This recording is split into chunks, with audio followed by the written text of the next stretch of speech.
Di Desa Kerekeh, terdapat olahan khas yang disebut petikal. Bahan pertama yang harus disiapkan adalah pewarnanya. Pewarna jajan petikal dibuat dari daun katuk, sejenis tanaman perdu. Daun katuk telah sejak lama dikonsumsi oleh manusia. Namun seringnya, katuk hanya dibuat untuk sayuran saja. Khasiat daun katuk untuk kesehatan antara lain melancarkan ASI, mengatasi hipertensi, vitalitas, dan juga menambah kesehatan mata kita. Bahan pewarna ini cukup kutumbuk kasar saja. Tujuannya saat diperas agar tidak terlalu pekat, karena ampasnya dapat dipisahkan. Jika ditumbuk halus, sulit memisahkan antara daun lembut dan sari daun katuknya.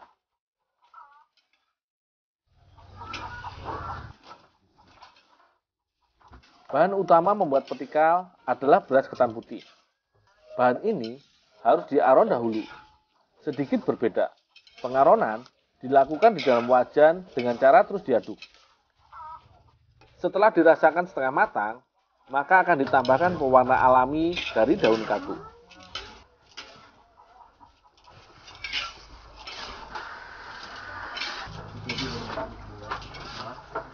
Akan terjadi perubahan warna yang mencolok, apalagi saat aronan diangkat. Warna hijau yang dihasilkan terlihat kuat.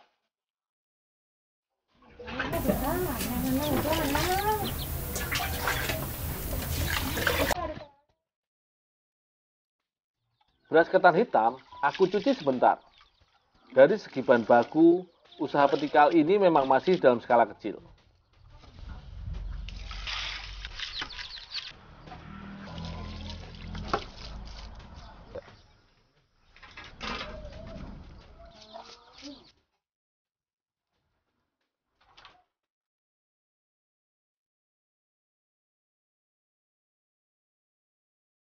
Olahan petikal juga dibuat dengan beras ketan hitam, semacam variasi warna pada olahan tradisional ini. Khusus untuk beras ketan hitam, akan ditambahkan santan dalam jumlah cukup banyak. Jadi, proses pengaronan ini seperti hendak membuat bubur ketan hitam. Akan tetapi, bahan tidak akan dibuat menjadi matang. Cukup diaronin seperti biasa hingga setengah matang.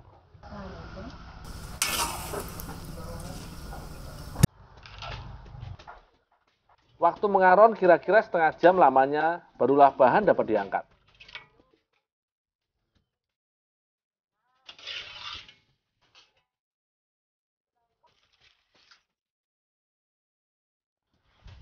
Bu, ini bu ketannya bu yang mau dibungkus. Oh iya dah, taruh di sini dah.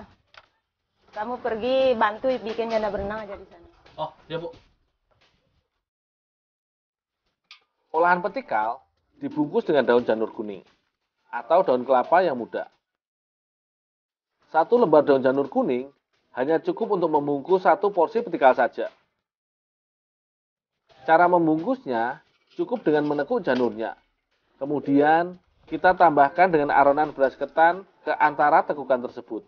Barulah kemudian diikat. Untuk menghindari terlepasnya saat dimasak, ikatan sengaja menggunakan tali plastik. Olahan petikal ini dibungkus panjang, kira-kira sekitar 20-an cm lebih. Jadi, makan satu saja, orang sudah cukup kenyang.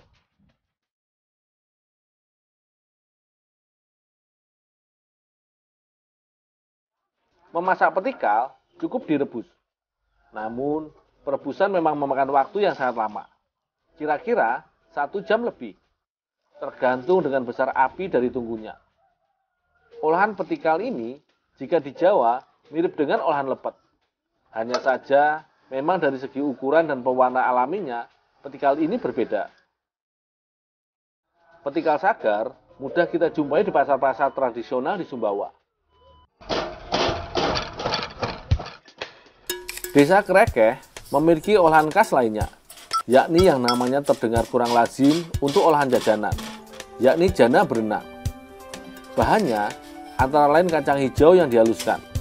Ini adalah bahan untuk membuat isi janda berenang. Bahan kedua adalah tepung maizena. Tepung maizena ini akan dimasak menjadi bubur. Agar manis, ditambah dengan gula pasir dan juga vanilis cukupnya. Ini adalah bahan untuk lapisan luar jajan janda berenang. Lama memasak bubur maizena sekitar setengah jam. Kita harus terus mengaduknya agar tidak lengket di bagian bawah ketelnya.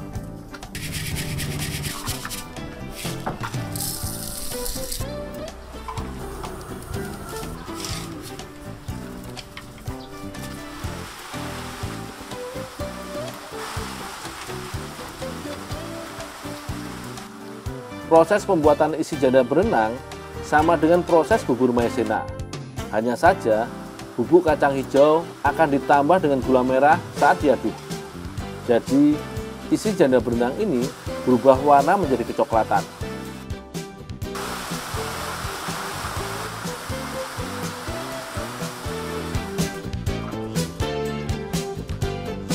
Di Pulau Jawa, ada olahan yang agak mirip dengan janda berenang.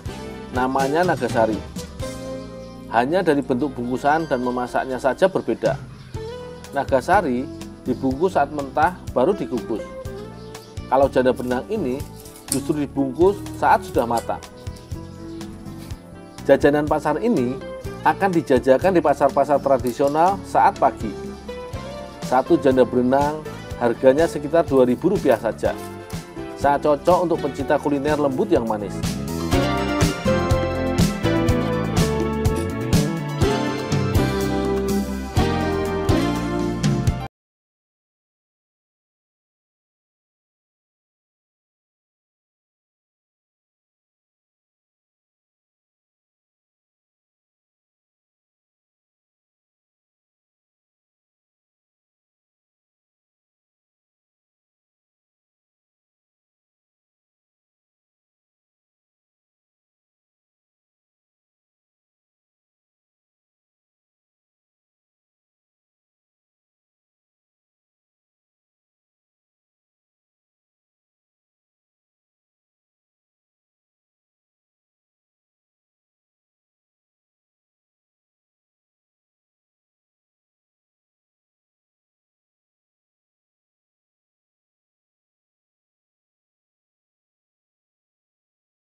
Sebagai olahan khas, proses produksi manja real semuanya dilakukan manual. Lumpang kecil selalu digunakan untuk menghaluskan kacang tanahnya. Proses penumbukan ini harus dilakukan saat biji kacangnya masih panas, karena lebih mudah dihancurkan.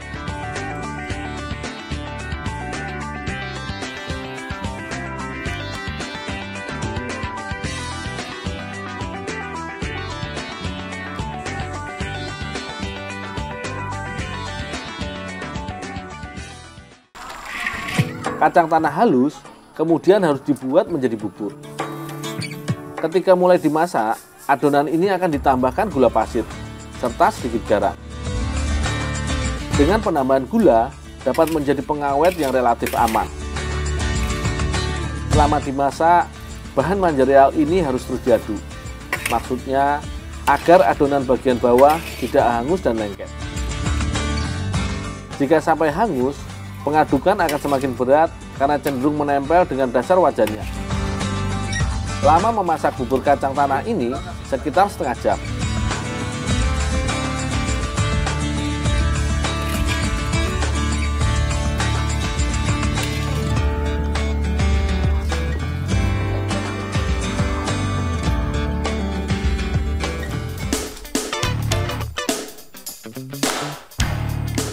Saat mencetak, jari tangan sudah harus dilumuri dengan sedikit tepung, sehingga tidak terlalu lengket dengan adonan. Dalam satu cetakan, terdapat 3 buah helai daun yang harus diisi dengan adonan. barulah kemudian dipadatkan. Semakin padat isi daun cetakannya, semakin baik. Proses pencetakan ini harus dilakukan dengan cepat. Sebisa mungkin harus selesai sebelum adonan dingin, karena bahan akan kembali mengeras. Resikonya, jika sudah dingin, harus kembali dipanaskan. Di sisi lain, proses pencetakan ini harus dibuat dengan teliti, agar setiap cetakan berisi adonan yang padat sekaligus rapi. Dengan begitu, maka kue manja real akan mudah dipasarkan. Sehingga, tak heran jika pembuatan manja real ini tidak bisa diselesaikan dalam 1 hari saja.